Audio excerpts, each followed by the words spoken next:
하나님 말씀 예레미야 9장 7절에서 16절, 구약성경 1066페이지 예레미야 9장 7절에서 16절, 우리 합독은 7절에서 10절까지 그리고 13절에서 14절까지 나누어 합독합니다. 예레미야 9장 7절입니다. 그러므로 만군의 여호와께서 이와 같이 말씀하시되, 보라, 내가 내 딸 백성을 어떻게 처치할꼬. 그들을 녹이고 연단하리라. 그들의 혀는 죽이는 화살이라. 거짓을 말하며 입으로는 그 이웃에게 평화를 말하나 마음으로는 해를 꾸미는도다. 내가 이 일들로 말미암아 그들에게 벌하지 아니하겠으며 내 마음이 이런 나라에 보복하지 않겠느냐. 여호와의 말씀이니라. 내가 산들을 위하여 울며 부르짖으며 광야의 목장을 위하여 슬퍼하나니 이는 그것들을 불에 탔으므로 지나는 자가 없으며 거기서 가축의 소리가 들리지 아니하며 공중의 새도 짐승도 다 도망하여 없어졌습니다. 13절입니다.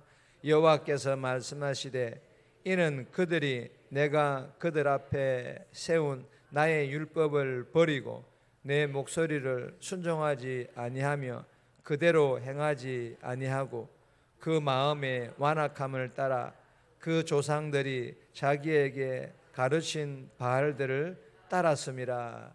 아멘. 오늘 본문의 제목은 녹이고 연단하리라. 녹이고 연단하리라. 여러분, 오늘 이 본문은요, 예레미야 선지자가 이 유다 백성들은 하나님께서 심판하실 수밖에 없는 그런 지경에 이르고 말았다라고 하나님 말씀을 대신 전하고 있습니다. 그리고 심판의 이유는 앞서 계속 나누었던 것들의 반복입니다. 유다 백성들의 거짓과 행음 때문입니다. 하나님께서는 반드시 유다 백성들에게 그 책임을 물으실 것이고 혹독한 심판을 예고하시는 그런 내용의 본문입니다. 오늘 이 본문을 통하여 우리에게 주시는 첫 번째 교훈입니다. 연단하시는 하나님, 연단하시는 하나님이심을 우리에게 교훈해 주시고 계십니다. 7절에서 9절까지의 말씀인데 7절 말씀 보시면, 그러므로 만군의 여호와께서 이와 같이 말씀하시되, 보라, 내가 내 딸 백성을 어떻게 처치할꼬. 그들을 녹이고 연단하리라. 여러분, 하나님께서 유다 백성들에게 죄에 대한 책임을 물을 것이며 그리고 혹독한 심판을 예고하시면서도 유다 백성들을 향하여 또 이렇게 말씀하십니다. 내 딸 백성, 내 딸 백성. 여러분, 무슨 의미입니까? 하나님께서는 진절머리가 나실만도 한데, 보기도 싫고 염증이 나실만도 한데 여전히 변함없이 내 딸 백성, 즉 내 사랑하는 자녀라고 부르고 계시는 것입니다. 여러분, 한 번 구원받은 자신의 백성, 자신의 자녀들에 대하여서는 끝까지 견인, 즉 책임지시고 인도하신다는 의미인데, 이 교훈 또한 우리가 앞서서 계속 나눈 그런 교훈의 내용입니다. 그리고 본문 7절 하반절에서 또 한 가지 교훈은 그들을 녹이고 연단하리라. 그들을 녹이고 연단하리라.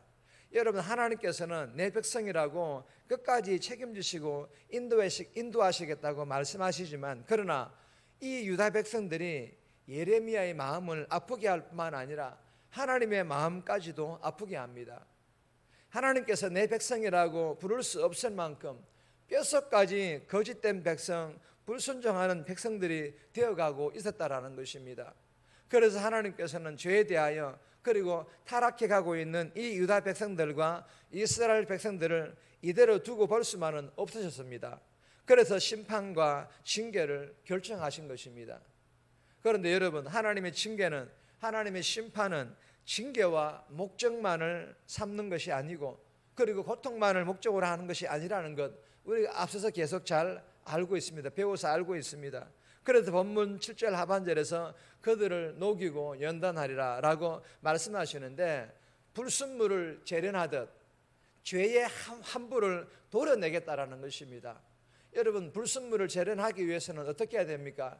뜨거운 불이 가해져야 하듯이 심판이라는, 징계라는 고난, 즉 죄의 환부가 도려내어지는 아픔이 주어질 때 영혼의 회복과 더불어 영혼의 연단이 일어나면서 믿음이 성장하고 성숙하게 된다라는 것입니다. 사랑하는 여러분, 나의 죄로 인하여 하나님께 주시는 징계와 고난은 사랑한다는 증거와 회복하기 위한 목적임을 알고 믿음으로 감사히 잘 받을 수 있기를 바랍니다.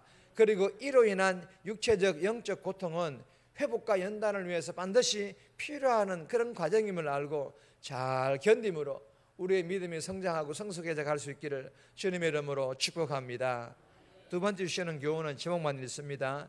죄에 걸맞는 심판이 주어진다. 하나님께서는 반드시 그 죄에 걸맞는 심판이 주어진다라는 것을 알아야 됩니다. 그래야만 우리가 죄와 피 흘리기까지 싸우려고 노력할 수가 있다라는 것입니다. 15절에서 16절까지입니다. 개인적으로 묵상하시기를 바라고, 세 번째 주시는 교훈입니다. 눈물로 기도하라.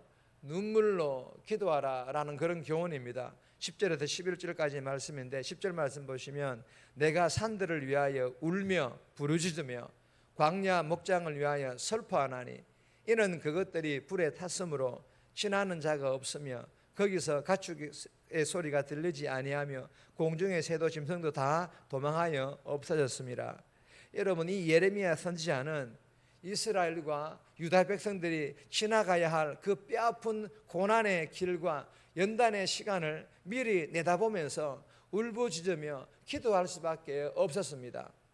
죽은 자를 위하여 애국하듯이 황무지로 변해가듯 버린 이 예루살렘과 유다 성읍들을 바라보면서 예가를 부른 것입니다. 여러분, 사람이 타락하니 사람이 사는 땅이 황폐해집니다. 여호와를 경외하는 마음이 실종되고 정의와 신뢰와 진리가 사라진 이 땅은요, 이미 영적으로 죽은 땅이 되어버리고 말았다라는 것입니다. 그러니 선지자로서의 사명을 가진 예레미야는 울며 기도할 수밖에 없었던 것입니다.